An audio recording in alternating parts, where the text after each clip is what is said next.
Yo. Alright, this is gonna be a quick one. Alright, so what I'm gonna do real quick is watch a video on, let me see if I can find it, hold on.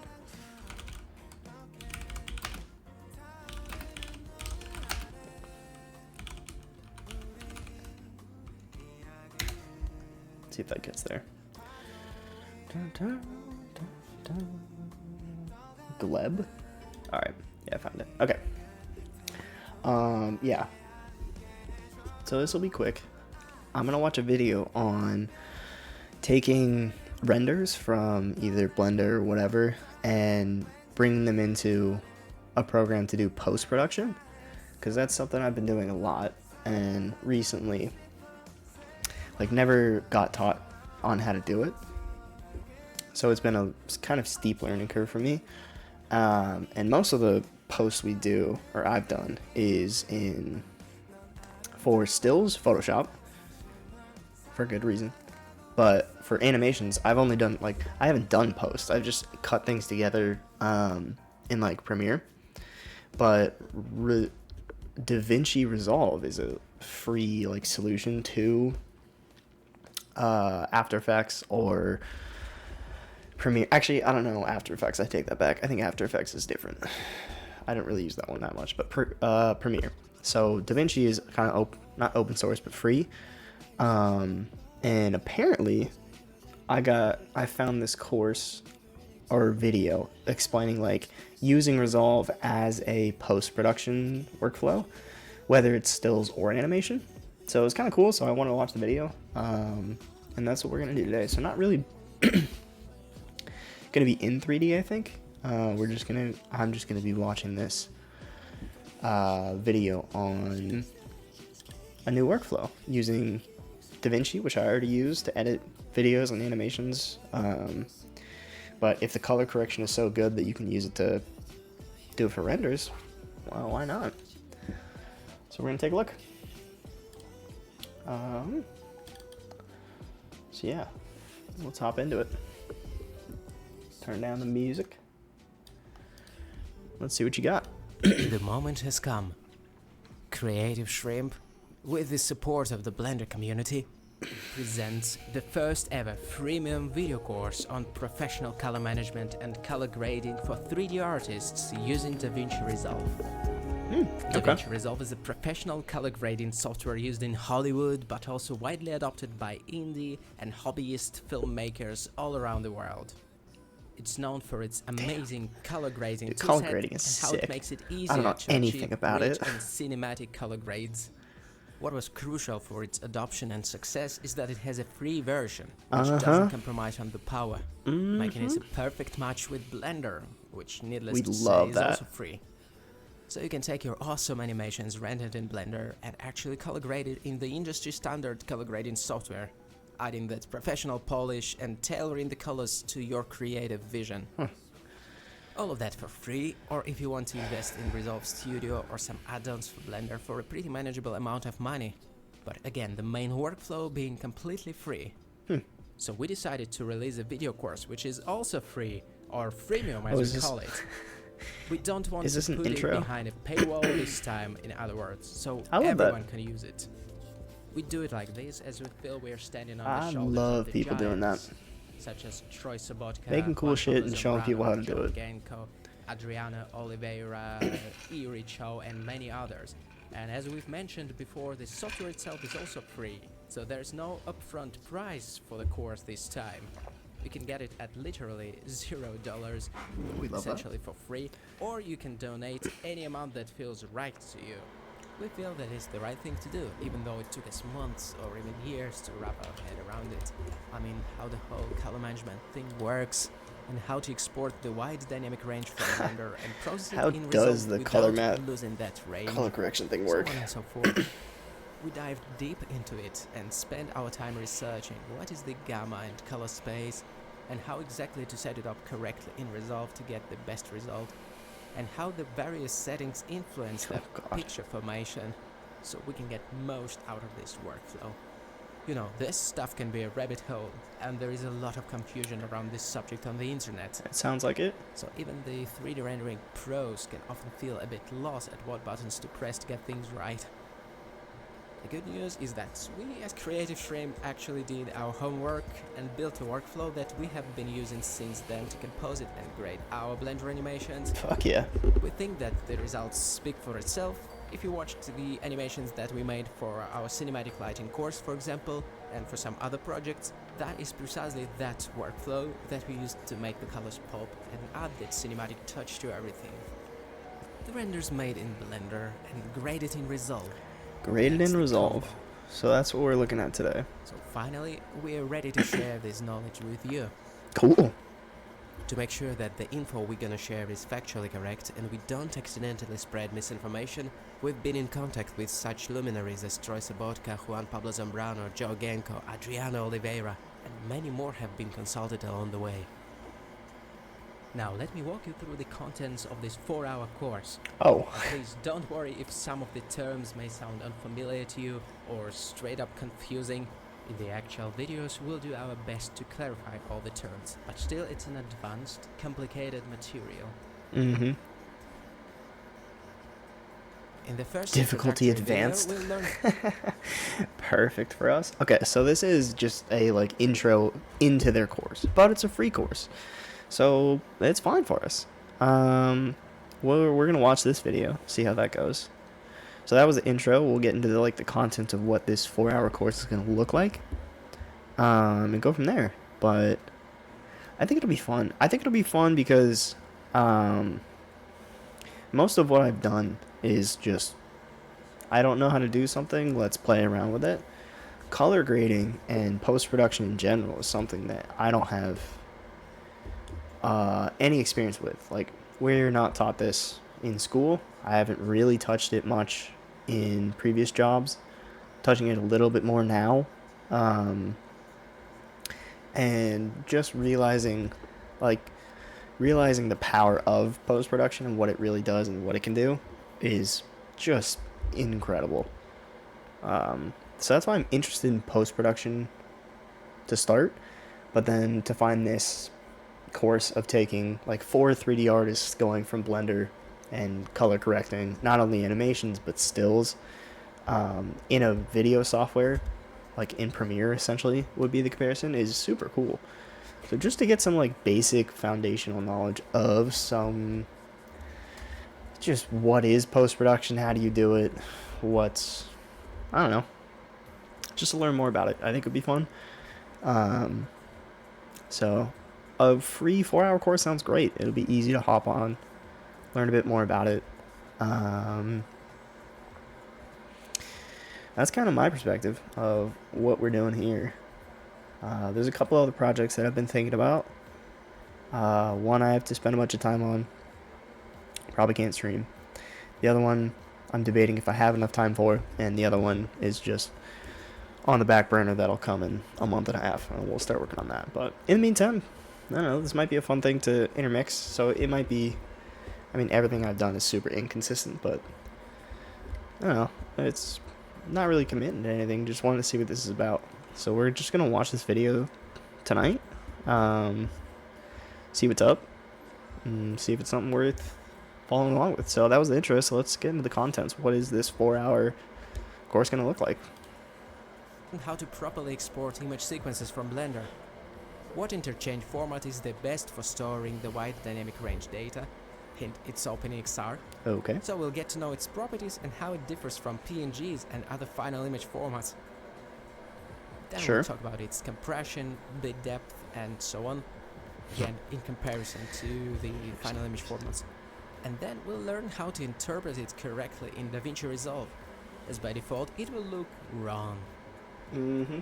We'll learn to interpret it correctly via character nodes Ooh. in Resolve. Oh, to there's convert node it groups? From the linear to the display color space. I've literally never touched We'll also touch upon tone mapping DaVinci. and just how to color manage EXRs properly, so Beyond the colors aren't clipped or oversaturated. Cutting clips. As a bit of a topping, we'll sprinkle it with some theory on what is OpenXR and an open image domain data in general, and how it fundamentally differs from, roughly speaking, PNGs or a closed domain data. Looks like it just has more data, I'm guessing. Chapter 2 will be an actual pro color grading workflow in DaVinci Cool. Resolve, something that you can always return to as a reference. It'll be an hour-and-a-half behemoth of a tutorial, kind of the meat and potatoes of this course. Hell yeah. In this one, we'll keep exploring the wide dynamic range export from Blender, talking about the RGB pixel values and how not all formats are made equal for storing such values, and some are just better at storing raw data. Similar to how raw photography is better at storing light and color than against some other formats like PNGs. Overall, it's just more data. Then we will set up a physically correct exposure control and start building a professional color Linear, management and color grading pipeline log, that uses the industry standard logarithmic color space as the working space according to the best practices of color grading, and a separate display transform in the end. Whoa. Okay. This video will also contain a quick overview of the amazing color correction toolset that Resolve offers. The sophisticated controls for saturation, color wheels for changing the overall color balance, selective hue adjustments, and so on. Hue sets. Well, yeah, a filmic saturation roll-off similar to how colors get withered out in real film emulsion where light hits the hardest. In brief, a quick overview of the industry standard color correction tools Resolve is That's famous so cool. for. Finally, to show how the entire pipeline works in practice, we'll go through a step-by-step color grading process of this shot rendered in Blender, then brought to Resolve. Holy shit, Break it that's up a lot. into manageable steps, each step being some kind of a color adjustment, and we'll just work on this shot to give it a creative treatment. Before, the after. Damn, man. God, In the next cool. chapter, we'll talk about AGX and other amazing view transforms of Blender, and how they react to changing the exposure. The main point to drive home will be how to implement them in Resolve, and implement them in full so they do actually support the exposure adjustment and other crucial features. Beyond AGX that you all know and love, we'll actually go a step further and check some variations of AGX that you might be not as familiar with. That we all know and love is funny. And then some more view transforms, such as OpenDRT, 2499 and other. If you feel confused right now and think, what are you even talking about? Yes. Then good, you're up to some pretty eye-opening stuff then. Cool. To get some theory mentioned, we'll take a dive into how view transforms work in general and what makes them similar to photochemicals that we were using to develop raw photo negatives back in the day. This theory will be useful so you better Filmic Blender. AGX Blender. understand how certain chemicals, or in case of Resolve, Chemicals. transforms handle extreme saturation and complicated colors. Ah, I see. If anything, I think you will be pleasantly surprised at the choice of free DRTs or display rendering transforms yeah. available to us beyond AGX and Blender. The DRTs with some cool extra options for adding that cinematic touch to your animations. Even though AGX will be our main focus still, as that's probably the most frequently Andrew Price. Overflow. If so, does anyone know? I can't for the life of me get it to work. asked question Preach. about the Blender to Resolve workflow, and something that apparently even the seasoned 3D artists struggle with. So we'll get it cleared. Cool. The next chapter is gonna be the peak of this Blender to Resolve series, you know, where the workflow really peaks, and probably my personal favorite as well. The multi-light layer workflow based on some simple compositing. God. The premise is simple. They make everything look so cool and say it like it's nothing, and then it's just gonna be an incredibly steep learning curve. There are some light layers in Blender. For example, the environment light, The fact that I don't even understand half of the words he's saying is a clear indicator this is gonna be a bitch. Scene, including volumetric effects and the submerged starship lights, of course. And then these light layers are rendered separately, each one being an EXR image sequence. And then these light layers are composed together in Resolve, following a physically correct light addition. God, it looks so cool though. This workflow shines when you want to create an infinite variety of looks, very cinematic looks, with just reshuffling these layers and applying slightly different color grading. Oh, that's gonna be cool, man. After watching this tutorial, you'll also become familiar with some pretty cool optimization techniques that use the multi-layer rendering, such as skipping frames in Blender and then regenerating them in Resolve, or applying temporal denoise on a per layer basis. A disclaimer though, some of the advanced denoising techniques would require the paid studio version of Resolve. I'm sure you will be as excited as I am about adding this to your armament of 3D artist's tools. I As mean, far this as does our sound fun. Creative Shrimp stuff goes, we've been using that a lot in our work. I mean, this workflow. And actually, when we showed it to some really experienced Blender users, we were able to wow them with what is possible in Resolve. So something tells me that you will really like it.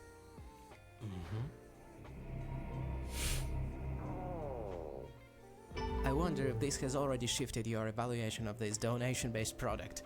That's how we plan to monetize it, to provide so much value for free that it becomes ridiculous and you support us with your donation. This isn't all though. Chapter 5 will be about using LUTs. I don't even know what a LUT is. In Resolve and getting to know what is it, why is it such a popular color grading tool, and what is the setup for using LUTs correctly in Resolve, because there's a lot of simply wrong information floating around. Okay. LUTs are famous for offering us that kind of an Instagram filter style color adjustment, literally browsing through different looks in seconds. Sure. So in this chapter we'll zoom in onto this workflow and talk about some technicalities of using LUTs in the way that is compatible with the Blender's output. We will also share a ready-made pack of creative LUTs as a bonus, the LUTs that actually work, but more about it later.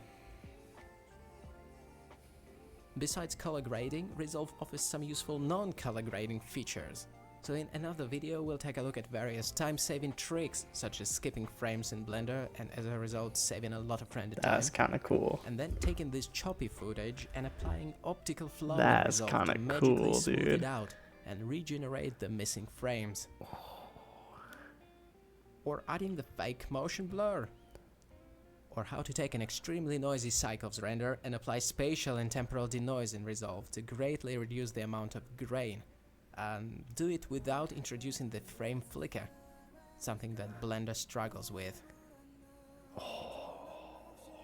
Not to mention super scale or super resolution, which is one of the features exclusive to the Pro version, or to the Studio version of Resolve rather, but still worth mentioning as it's another time saver. I love time savers, especially with This is animations. all you get for $0 or more. There's also the bonus stack. There are the high dynamic range EXR sources available, so you can start trying things out right now without having to render anything. Just download these professional EXR sequences. Ooh, dude, that's gonna be a game changer because it sucks ass to render things while trying to do this. Oh, maybe we just do templatized. Ooh, maybe we do templatized, get something cool, and then recreate it, and then use the workflow again to like really learn it. Oh, that's sick. Just import them in Resolve and give it a try. The second bonus is the Pro View Transforms LUT Pack, kindly shared by Joe Genko, creator of the Pixel Manager OCIO config. It is the ultimate collection of the View Transform LUTs that you can simply drag and drop over your footage rendered in Blender in Resolve to get access to the best view transforms available, including AGX. Finally, the third free bonus in this bonus stack is the collection of the Creative Shrimp LUTs concocted by us in the Creative Shrimp Labs, especially for this occasion. That is, if you want to try some professionally designed looks to grade your 3D renders in Resolve really quickly.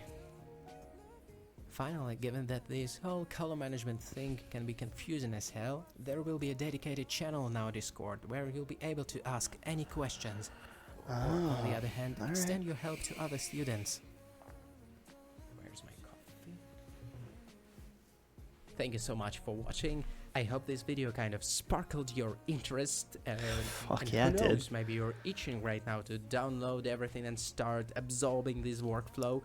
If that's the case, either wait for the videos to appear on our YouTube channel, because everything will appear eventually on our YouTube channel. But if you want to get it right now, feel free to check our Gumroad page and just download it all. Oh, okay. Even though you can get it all for free, I would really appreciate if you support our mission to make this workflow accessible to everyone, and actually attach a price tag to it yourself. Just pick any emoji from the list. It took a long time to research and produce, so any support would be much appreciated. Pick your emoji. Sure. Damn. Oh fuck. Okay. Wow, that's cool.